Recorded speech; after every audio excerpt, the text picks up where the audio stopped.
A ideia é a seguinte: o Deus Todo-Poderoso, o Deus Infinito, está aqui para ouvir a sua oração e receber o seu culto se foi feito pela fé. Então, cultue aquele que criou os céus e a terra. Ofereça a ele um culto. As pessoas às vezes vão num templo para buscar coisas. Aqui você pode buscar coisas de Deus, mas também você vai aprender que ainda há algo mais importante que buscar coisas, porque Ele tem coisas para te dar, e coisas boas, coisas maravilhosas. É o que Ele quer receber de você também. Você vem buscar, mas Ele também veio aqui para buscar. Pode ser que você esteja procurando Deus. Quero dar uma boa notícia. Você está sendo procurado por Deus. Amém? Antes de você procurar Deus, você está sendo procurado. Em João capítulo 4, Jesus fala: o Pai procura adoradores que o adoram em espírito e em verdade.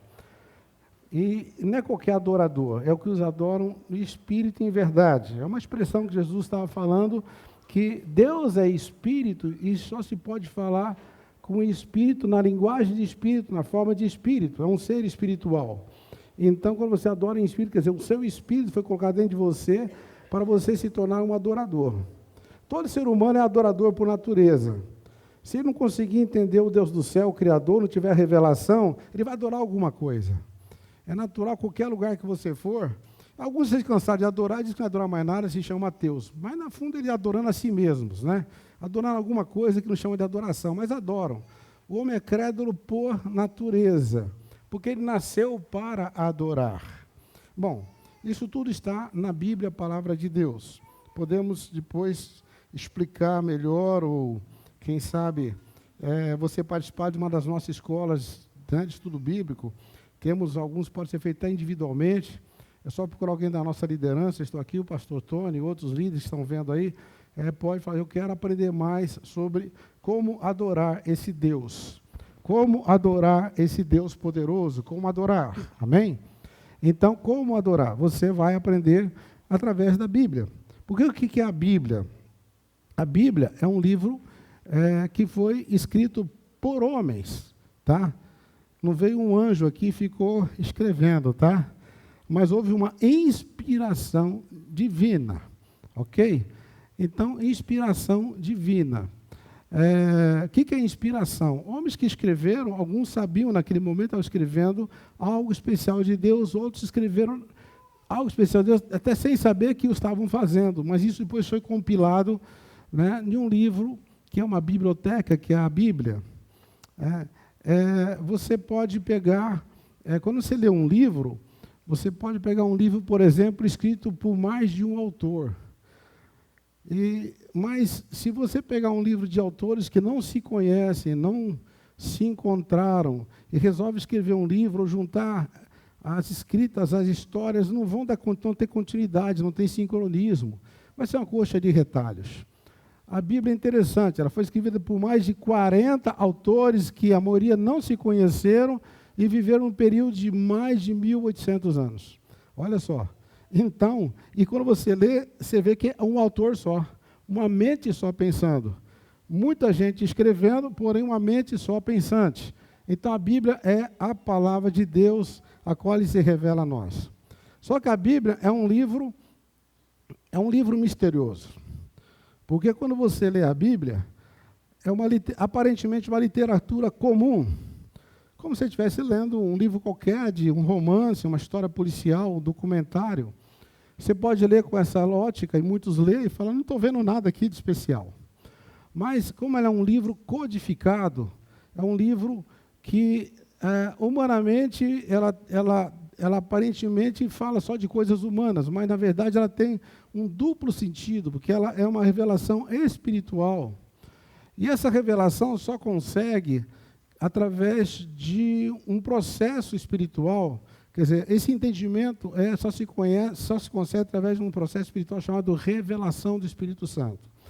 Porque muitas pessoas lêem o mesmo texto, um lê o texto e fala: não estou vendo nada. E outro lê o texto e fala: olha, eu estou me vendo aqui, Deus me ama, Deus existe, Deus é bom. O outro fala: não, estou vendo só uma história de Abraão, estou vendo uma história de Moisés, estou vendo um monte de leis, estou vendo coisas que não estou entendendo. Então, pessoas lêem o mesmo texto e chegam a conclusões diferentes. É porque Sem a revelação do Espírito Santo, cada um pode ter conclusões mais diversas, as mais diversas. Mas quando tem a revelação do Espírito Santo, então, todos chegam à mesma conclusão. Pessoas de vários lugares, de vários países, de várias nações, de vários tempos, chegaram à mesma conclusão. Jesus Cristo é o Filho de Deus, é o Deus que se fez carne e habitou entre nós, que morreu pelos nossos pecados, e Ele ressuscitou ao terceiro dia, e foi para o céu, e está preparando lugar para nós, e vai voltar para buscar o seu povo, a sua igreja. Interessante, pessoas que lêem esse livro chegam a essa conclusão.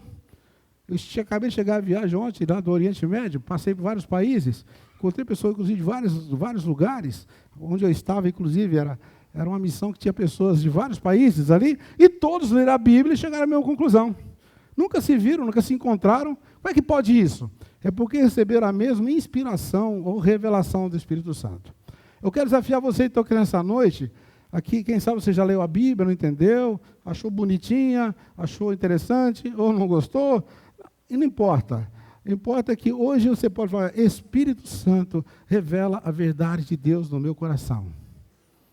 E se você tiver essa revelação, muda tudo. Muda tudo.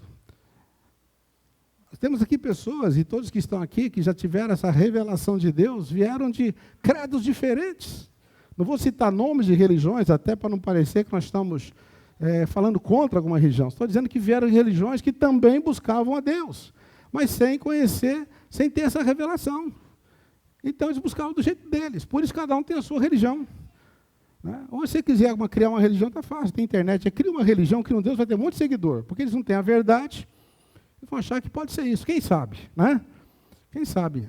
Você fala, não, se você colocar um boneco verde na sua casa, com uma luzinha vermelha piscando, e fizer uma oração, blá, blá, blá, vai ser muito bom. Vai ter gente fazendo. Porque as pessoas são crédulas. Elas têm por natureza fé. Porque Deus deu isso para as pessoas. Deus nos fez inteligentes, capazes de pensar e capazes de crer. Capazes de pensar, capazes de... Você é capaz de pensar e é capaz de crer. Assim como é capaz de não pensar e capaz de também não crer. Tem gente que não pensa, não quer pensar, sei lá, vive a vida sem pensar. Para de pensar, não quer raciocinar. Alguns perdem o juízo, inclusive. Alguns perdem a fé.